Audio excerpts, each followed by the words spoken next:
સમાચાર હેમાંગીની સોનારા વાંચે છે. સૌપ્રથમ મુખ્ય સમાચાર. ભારત અને શ્રીલંકાએ બેવડા કરવેરાથી બચવા અને રાજકોષીય ચોરી ટાળવા સમજૂતીનું આદાન પ્રદાન કર્યું. કેન્દ્રીય ગૃહમંત્રી અમિત શાહે જણાવ્યું કે શહીદ જવાનોના પરિવારજનોના કલ્યાણ માટે ગૃહ, આદિવાસી બાબતો અને ગ્રામીણ વિકાસ મંત્રાલય વિશેષ યોજના ઘડશે. રાજ્યસભામાં બંધારણના અમલના 75 વર્ષ પ્રસંગે વિશેષ ચર્ચાનો પ્રારંભ. સુવિખ્યાત તબલાવાદક ઝાકીર હુસૈનનું ગઈકાલે રાત્રે અમેરિકામાં નિધન. બોર્ડર ગાવસ્કર ટ્રોફીની ત્રીજી ક્રિકેટ ટેસ્ટમાં વરસાદનું વિઘ્ન. ભારતે 4 વિકેટે 51 રન કર્યા. હજુ 394 રન પાછળ. સમાચાર વિગતવાર. ભારત અને શ્રીલંકાએ આજે બેવડા કરવેરાથી બચવા અને આવકવેરાના સંદર્ભમાં રાજકોષીય ચોરી ટાળવા સમજૂતીનું આદાન પ્રદાન કર્યું હતું. નવી દિલ્હીમાં પ્રધાનમંત્રી નરેન્દ્ર મોદી અને શ્રીલંકાના રાષ્ટ્રપતિ અનુરા કુમારા દિસાનાયકે વચ્ચેની મંત્રણા બાદ આ સમજૂતી પર હસ્તાક્ષર કરવામાં આવ્યા હતા. બંને પક્ષોએ શ્રીલંકાના સનદી અધિકારીઓની તાલીમ અને ક્ષમતા નિર્માણ અંગેના સમજૂતી પત્રોનું પણ આદાન પ્રદાન કર્યું હતું. આ પ્રસંગે મહો અનુરાધાપુરા સેક્શનમાં સિગ્નલ પ્રોજેક્ટ માટે શ્રીલંકાને $1,49,00,000 સહાયની જાહેરાત કરવામાં આવી હતી. અખબારી નિવેદનમાં પ્રધાનમંત્રી નરેન્દ્ર મોદીએ એ અંગે ખુશી વ્યક્ત કરી હતી કે શ્રી દિસાનાયકે પ્રમુખ તરીકે ચૂંટાયા બાદ પ્રથમ વિદેશ મુલાકાત તરીકે ભારતની પસંદગી કરી. તેમણે જણાવ્યું કે ભારતે શ્રીલંકાને અત્યાર સુધી $5 અબજ શાક અને ધિરાણ પૂરું પાડ્યું છે. શ્રી મોદીએ જણાવ્યું કે ભારત શ્રીલંકા વચ્ચે ફેરી સર્વિસથી શ્રીલંકામાં પર્યટનને ઉત્તેજન મળશે. भारत में पाली भाषा को क्लासिकल भाषा का दर्जा दिया गया तो श्रीलंका में भी उसकी खुशी मनाई गई. हमने निर्णय लिया है कि नागपतिनाम और कंकेसंथुराई फेरी सर्विस की सफल शुरुआत के बाद अब रामेश्वरम और तलैमनार के बीच फेरी सर्विस शुरू की जाएगी. बौद्ध सर्किट और श्रीलंका के रामायण ट्रेल के माध्यम से पर्यटन की अपार संभावनाओं को साकार करने पर भी काम किया जाएगा. પોતાના નિવેદનમાં શ્રી દિસાનાયકે જણાવ્યું કે તેમણે પ્રધાનમંત્રી મોદીને ખાતરી આપી છે કે તેઓ ભારતના હિતને નુકસાન પહોંચાડે તેવી કોઈ પ્રવૃત્તિ શ્રીલંકાની ધરતી પરથી નહીં થવા દે. તેમણે જણાવ્યું કે તેમની ભારત મુલાકાતથી બંને દેશો વચ્ચેના સંબંધોને વેગ મળશે. અગાઉ આજે સવારે રાષ્ટ્રપતિ ભવનના પ્રાંગણમાં શ્રી દિસાનાયકેનું પ્રાસંગિક સ્વાગત કરવામાં આવ્યું હતું. શ્રીલંકાના પ્રમુખે રાજઘાટ ખાતે રાષ્ટ્રપિતા મહાત્મા ગાંધીને પુષ્પાંજલિ અર્પણ કરી હતી. ગઈકાલે ભારતની 3 દિવસની મુલાકાતે આવેલા શ્રી દિસાનાયકે આવતીકાલે બિહારમાં બોધગયાની મુલાકાતે જશે. છત્તીસગઢની મુલાકાતના બીજા દિવસે કેન્દ્રીય ગૃહમંત્રી અમિત શાહે આજે બસ્તરના વિભાગીય વડામથક જગદલપુરમાં શહીદ સલામતી જવાનોના પરિવારજનો સાથે મુલાકાત કરીને જણાવ્યું કે શહીદ જવાનોના પરિવારજનોની સમસ્યા ઉકેલવા અને તેમને વળતર આપવા ભારત સરકારના ગૃહ, આદિવાસી બાબતો અને ગ્રામીણ વિકાસ મંત્રાલયો વિશેષ યોજના ઘડી કાઢશે. શ્રી શાહે જગદલપુરમાં અમર શહીદ વાટિકા ખાતે શહીદ જવાનોને શ્રદ્ધાંજલિ અર્પણ કરી હતી. રાજ્યસભામાં આજે બંધારણના 75 વર્ષની ગૌરવપૂર્ણ યાત્રા પર 2 દિવસની ચર્ચાનો પ્રારંભ થયો છે. ચર્ચાની શરૂઆત કરતા કેન્દ્રીય નાણામંત્રી નિર્મલા સીતારમણે જણાવ્યું હતું કે ભારતનું બંધારણ વિશ્વમાં શ્રેષ્ઠ બંધારણ છે. સુશ્રી સીતારમણે કોંગ્રેસ પર આક્ષેપ કર્યો કે તેણે પરિવાર અને વંશને મદદ કરવા માટે બંધારણમાં સૌથી વધુ સુધારા કર્યા છે. ચર્ચામાં ભાગ લેતા ગૃહમાં વિરોધ પક્ષના નેતા મલ્લિકાર્જુન ખડગેએ સરકાર પર બંધારણનું અપમાન કરવાનો આરોપ મૂક્યો હતો. કોંગ્રેસના સાંસદ અભિષેક મનુ સિંઘવીએ ભાજપ પર બંધારણીય મૂલ્યોનો નાશ કરવાનો આક્ષેપ કરતા જણાવ્યું કે નવા ભાજપના શાસન હેઠળ ભારતમાં ભય, અવિશ્વાસ અને ભાગલાવાદ પ્રવર્તી રહ્યો છે. ભાજપ ભયનું રાજકારણ રમી રહ્યો છે. બંધારણના ઐતિહાસિક મહત્વ અને રાષ્ટ્રના ઘડતરમાં તેની ભૂમિકા પર વિશેષ ચર્ચા આવતીકાલે પણ ચાલુ રહેશે.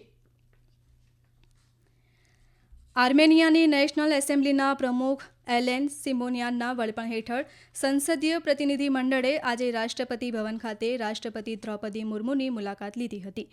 પ્રતિનિધિ મંડળને આવકારતા રાષ્ટ્રપતિએ ભારત અને આર્મેનિયા વચ્ચેના સદીઓ જૂના સાંસ્કૃતિક જોડાણને યાદ કર્યું હતું.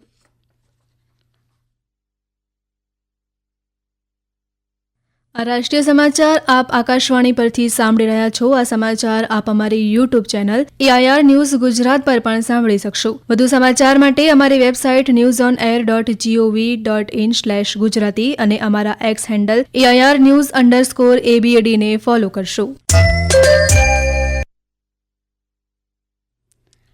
પ્રધાનમંત્રી નરેન્દ્ર મોદી આવતીકાલે રાજસ્થાનની મુલાકાત લેશે.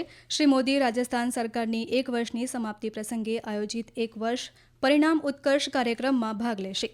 આ પ્રસંગે પ્રધાનમંત્રી જયપુર ખાતે 46,300 કરોડ રૂપિયાથી વધુની ઉર્જા, માર્ગ, રેલવે અને પાણી સંબંધિત 24 યોજનાઓનું ઉદ્ઘાટન અને શિલાન્યાસ કરશે. શ્રી મોદી 11,000 કરોડ રૂપિયાથી વધુની કિંમતના 9 પ્રોજેક્ટનું ઉદ્ઘાટન કરશે, જેમાં કેન્દ્ર સરકારના 7 પ્રોજેક્ટ અને રાજ્ય સરકારના 2 પ્રોજેક્ટનો સમાવેશ થાય છે. તેઓ 35,300 કરોડ રૂપિયાથી વધુના 15 પ્રોજેક્ટનો શિલાન્યાસ કરશે, જેમાં 9 કેન્દ્ર સરકારના પ્રોજેક્ટ અને 6 રાજ્ય સરકારના પ્રોજેક્ટનો સમાવેશ થાય છે. ગતિશક્તિ વિશ્વવિદ્યાલય વડોદરાએ આજે નવી દિલ્હીમાં લોજિસ્ટિક્સ સંબંધિત શિક્ષણ, સંશોધન અને તાલીમ માટે ભારતીય નૌકાદળ સાથે સમજૂતી કરાર પર હસ્તાક્ષર કર્યા છે.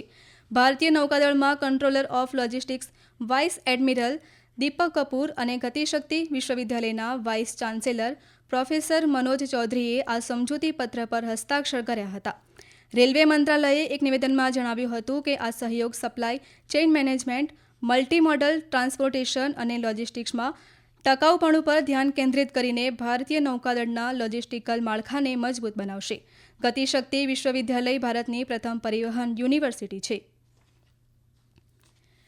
રાષ્ટ્રપતિ દ્રૌપદી મુર્મુ, ઉપરાષ્ટ્રપતિ જગદીપ ધનખડ, પ્રધાનમંત્રી નરેન્દ્ર મોદી અને સંરક્ષણ મંત્રી રાજનાથસિંહે આજે વિજય દિવસના અવસર પર 1971માં પાકિસ્તાન સામેના યુદ્ધમાં બલિદાન આપનારા બહાદુર જવાનોને શ્રદ્ધાંજલિ આપી હતી.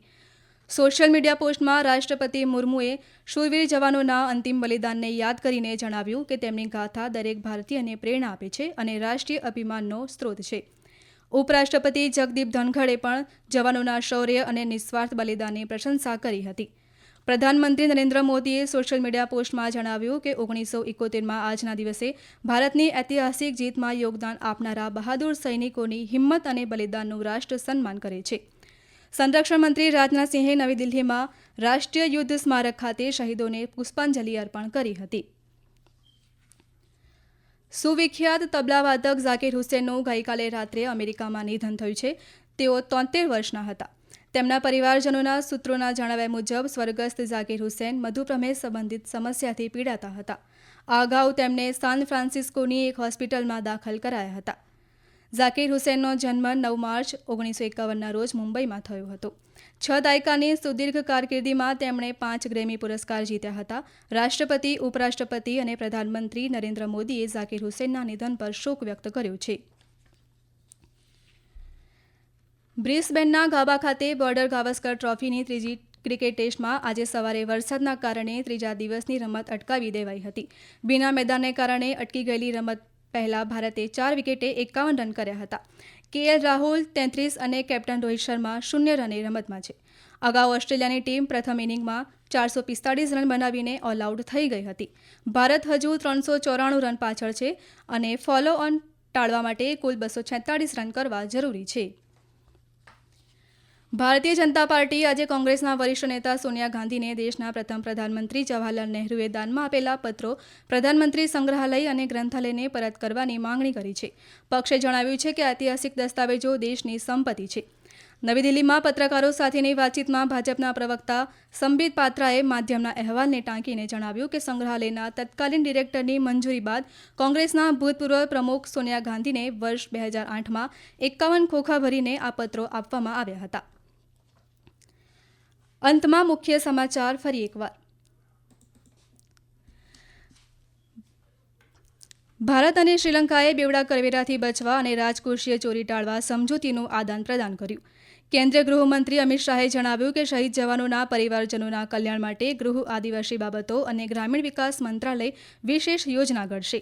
રાજ્યસભામાં બંધારણના અમલના 75 વર્ષ પ્રસંગે વિશેષ ચર્ચાનો પ્રારંભ. સુવિખ્યાત તબલાવાદક ઝાકિર હુસેનનું ગઈકાલે રાત્રે અમેરિકામાં નિધન અને બોર્ડર ગાવસ્કર ટ્રોફીની ત્રીજી ક્રિકેટ ટેસ્ટમાં વરસાદનું વિઘ્ન.